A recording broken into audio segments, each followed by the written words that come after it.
Hey everybody, it's Mark Yagi. Welcome to another weekly Market Pulse. Hope you're doing well. Today is the 22nd of November. Normally, I feel like we'd be having Thanksgiving right around now, but I think we're having it next week. So next week's a short week, and we are still in a green market. We've lost a green light. I'll show you that in just a second.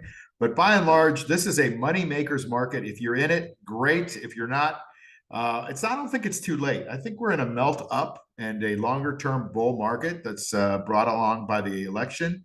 And if you watch what I showed you last week, we never know what's going to happen, but certainly a lot of good things can happen when you get new energy in a new administration that's taken off regulations and trying to lower taxes and all the other things that are supposed to happen. We'll see.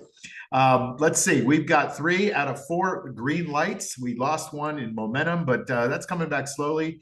We still don't have the momentum back with us, but by and large, we have a nice green market in 5 days in a row of green, followed, which was preceded by 5 days in a row of down. But these are not big downs like we saw in prior red markets and different markets that we had. Right now, we are in a melt up, I think, and we'll see what happens. I don't try to predict. I just try to play with the trend that we have at hand and get probabilities on our side. And you can look at the NASDAQ. The NASDAQ filled a couple of gaps. There's still a gap hanging out here that could get filled in a really nasty market. I don't think we're going to have one of those for a while, but anything could happen. Nuclear bomb could drop somewhere, and that'll change everything. In any case, 19,366 is the top. NASDAQ wants to head for that and take out that top. It's going to have to do it on some strength. Otherwise, it's going to come bouncing back to the 50-day moving average. But we'll see what happens when it gets up there. S&P 500 looks almost exactly the same. 6017 is the level we want to look at and make sure that we have some strength going into that. Right now, we don't have a lot of strength, and going into the holidays, we typically aren't going to have a lot of strength going into that. The Dow Jones Industrial Average, same thing, 44,486 is the top there that it's going for. The New York Stock Exchange is right at an all-time high, and so that's exciting. That's something that may be leading us higher. Unique for a while to have the New York Stock Exchange leading us higher. It generally doesn't, but usually it's the NASDAQ or the Dow. But right now, the New York's doing well. CBOE volatility index is basically at its 200-day moving average, which means people are not afraid of being in the market. It's not a high, it's not a low. It's just like, all right, we're moving along. But I thought I'd point out a couple of the key indexes that I found. The key bank index, the NASDAQ index, is banking, and that index is at an all-time high and going higher. Look at that beautiful trend. There's lots of good stuff going on in banking, and like I mentioned before, I think this new administration it's going to pull off some regulations on banks, so that must be what they know. And then the market usually knows before we do. Kind of funny how that works. The New York Stock Exchange natural gas index. Look at this. Basically, bottom up, basically from 603 to 683. That's a nice, 15% return here in just a couple of weeks, maybe 3 weeks. So probably since the election, where everybody thinks, okay, regulations are coming off of oil and gas, and it's going to be an everything and all of the above strategy with solar, wind, gas, oil, nuclear, everything. Energy is really what the Trump administration says they're all about. And if that's the case, our economy is going to improve a lot, because when you free up energy, the economy is growth based on energy. So that's what I think is going to happen. Apple, a lot of people own Apple. Apple is just hanging around at its 200-day moving average. Not a lot of action in Apple. You can look at this chart. We do covered calls all the time in the cash flow machine. And if you go at the money, and Apple, when I printed this, was around 229.44. If you just go at the 230s, you can still pick up $1.89. It's not bad for a company that's not doing anything. I mean, in other words, if you own the stock for a year and it goes up and down and sideways and ends up at 229, you didn't make any money. But if you were able to collect $1.89 a week by selling calls, then you can multiply that by 50, and that's almost $100 that you gained by just owning the stock and selling calls against it. So, that's exciting. And I, even though Apple's a boring company right now, it's still exciting that you can make a little bit of money just at the money, outside of the money, just a little bit. It's kind of nice. All right. Tesla is coming up in this 358.64 level, which is a level that it wants to test. And I think it could break out there. And if it breaks out, I think you're going to look at 400 as the next spot to break out to. Tesla's got some exciting stuff, as I've been saying for 2 years, and now we're starting to see it on the chart.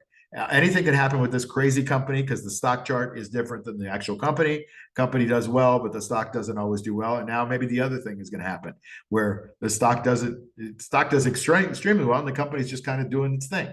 So we might see some outlying growth, and I hope we do. NVIDIA had numbers this week. And again, they're not really doing anything. They're on an uptrend. You can see that lower left to upper right on the chart, but it's not the kind of breakout energy that we had in NVIDIA. And if you've been listening to these market pulses or any of my videos, NVIDIA is a little long in the tooth as far as base patterns. So it's in a later stage base, which means the more it goes up, the more their sellers start to appear, and they start to drive it back down until there's a spot where new buyers can come in and get some excitement. And I think NVIDIA is in that spot. And I've kind of said, look, it's got to break out certainly at 140, and it did break out from 140 and broke all the way back down to 90, and then back up to 140 and broke to 132 and back to 140. And so that's kind of where it is right now. It's just kind of consolidating its gains and losses, trying to figure out who's going to be winning here, the bulls or the bears. I like NVIDIA long term. Short term, just not a lot of action in it. MicroStrategy, that's the opposite. MicroStrategy, if you've been watching any of my YouTube or Rumble videos that I've made just this week, I've made 4 videos on MicroStrategy. And on Wednesday, I mentioned to people, hey, listen, be careful because this thing could move $100 in an instant. And, wouldn't you know that it moved 16% and it moved more than $100 from the 438 to, actually it was 538 all the way down to 397 or 371. It closed at 397 yesterday. So it was just crazy. There's a lot of juice if you sell calls on it. There's a way to do it so you can make money and protect yourself. So that's what I put the videos out on.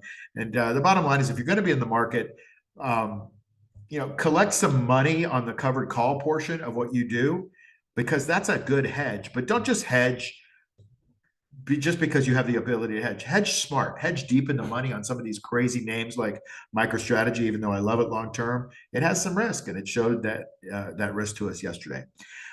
You could see this was the action, 15-minute candles yesterday. Kind of crazy, just kind of did a dreaded H pattern all the way down, and today it's doing a dead cat bouncing nicely. But one more stock I'll do, and that's Amazon. Amazon tested this 201.20, didn't do very well in the test. And yesterday had some high volume going down through that level. And so it's going to hover around this $200. There's not a lot of excitement in Amazon. I know we have maybe that Black Monday thing coming up that they do, and that'll probably give it a little bit of juice, but we'll see. Anyway, I don't want to bore you with too many stocks today. The market pulse is positive. Things are good. We like the way the market's moving. If you're involved in some stocks, great. If you're not, find some good quality, institutionally supported names to buy. I believe you should write calls against those to create income. And if you do that, you collect 1% to 2% a week, then that's 50 to 100% a year that you make on your income. And even if I'm only half right, it's 50%. And even if I'm only half right of that, it's 25, and I'm half right of that, it's 12 and a half. So I really believe in this strategy. And if you want to know more about it, you can catch me on YouTube or go to cashflowmachine.io and figure it out. But I'll leave you there. If I don't, I guess I won't talk to you.